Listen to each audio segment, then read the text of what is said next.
This is how Australia's Prime Minister responded to a question about his country's racist past. While slave ships continued to travel around the world, when Australia was established, yeah, sure, it was a pretty brutal settlement. My forefather and foremothers were on the first and second fleets. It was a pretty brutal place, but there was no slavery. Scott Morrison's denial of slavery in the country has led to anger.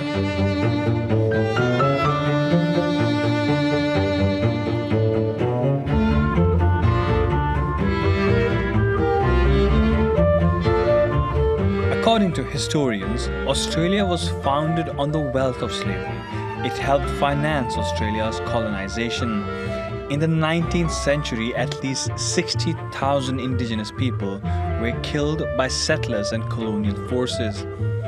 Australia's economy was built on agricultural exports, and those farm products were raised on land stolen from indigenous Australians. Colonists also engaged in what was known as blackbirding, the theft of indigenous peoples from Pacific Islands for indentured labor on cane farms.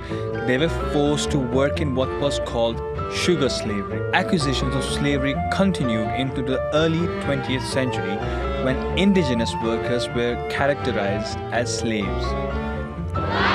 Morrison's comments were made as the Black Lives Matter movement has sparked anti-racism protests across the world.